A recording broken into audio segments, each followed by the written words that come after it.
अंजली भारती यांच्यावरती कायद्यानुसार योग्य ती कारवाई केली जाणार. नागपूर परिक्षेत्राचे विशेष महापोलीस निरीक्षक संदीप पाटील यांची माहिती. मुख्यमंत्री फडणवीसांच्या पत्नीसंदर्भात अश्लील आणि भडकाऊ वक्तव्य अंजली भारतीनं केलं होतं. पत्नीसोबत प्रेमसंबंध असल्याच्या संशयावरून पोलीस हवालदाराकडून मित्राची हत्या. कळंबोलीमध्ये हत्या करून मृतदेह खंडाळा तालुक्यातील सुखेड गावात विहिरीत टाकला. सीसीटीव्हीच्या आधारे आरोपी पोलीस हवालदाराला अटक. गोवंडीतील शिवाजीनगर परिसरात 19 वर्षीय तरुणीची भरदिवसा गोळ्या झाडून हत्या. पोलिसांकडून प्रेम त्रिकोणाचा संशय व्यक्त. घटनेप्रकरणी एका 25 वर्षीय तरुणीसह 23 वर्षीय तरुणांची पोलिसांकडून चौकशी. पुण्याच्या लोहियानगर भागात तरुणांकडून हातात तलवार घेऊन दहशत माजवण्याचा प्रयत्न. तरुणांनी दगडफेक केल्याचंही सीसीटीव्हीत रेकॉर्ड. कारण अद्याप अस्पष्ट. पोलिसांकडून अधिक तपास सुरू.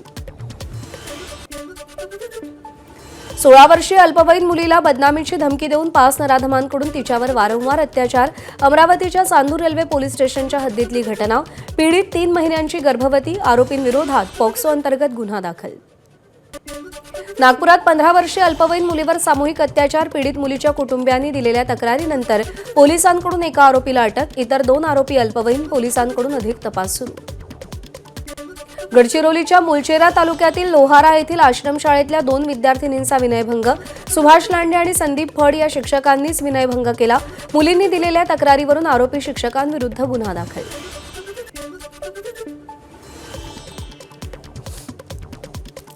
पुण्याच्या धनकवडीतील उच्चभ्रू सोसायटीत सुरू असलेल्या हुक्का पार्लरवर कारवाई. सहकारनगर पोलिसांनी छापा टाकून मालकासह 5 जणांना ताब्यात घेतलं. आरोपींविरोधात गुन्हा दाखल.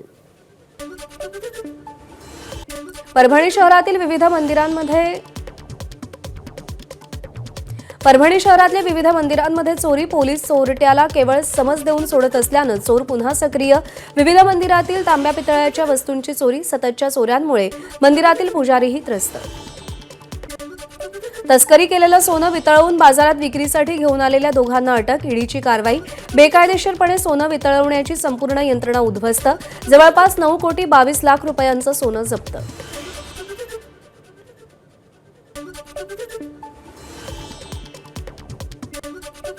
वाशिमच्या शेलू बाजार इथं 2 किलो गांजासह एकाला अटक. परिसरात गांजा विक्रीसाठी येणार असल्याच्या गुप्त माहितीवरून कारवाई. पुढचा तपास सुरू.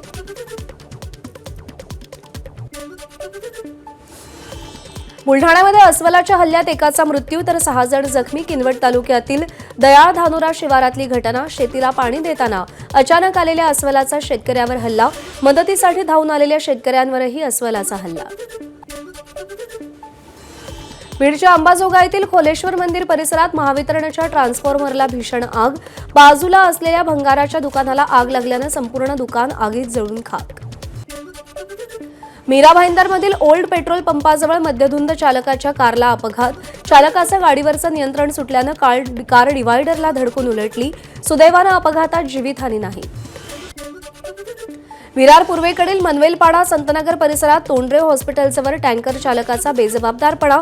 वाहन चालवत असताना मोबाईलवर बोलत असल्याचा प्रकार. अवजड वाहन चालकांकडून होणारे नियमभंग अपघातांना कारणीभूत ठरू शकतात. संबंधित वाहतूक विभागानं दखल घेण्याची मागणी. गडचिरोलीच्या अहेरी शहरातील मुख्य रस्ते आणि शासकीय जमिनींवरील अतिक्रमण तातडीनं हटवा. आमदार धर्मराव बाबा आत्राम यांचे जिल्हाधिकाऱ्यांना निर्देश. विविध विभागांच्या अधिकाऱ्यांसोबत घेतलेल्या आढावा बैठकीत निर्देश दिले. पालघरमध्ये हेलिकॉप्टरमध्ये तांत्रिक बिघाड. केळव्यात इमर्जन्सी लँडिंग. 2 कॅप्टनसह 4 प्रवाशांचा समावेश. सुदैवानं सगळे प्रवासी सुरक्षित. मुंबईहून गुजरातकडे हेलिकॉप्टर जात होतं.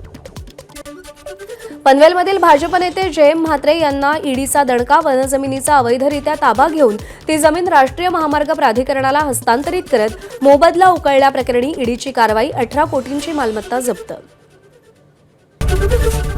एबीपी माझा, उघडा डोळे बघा नीट.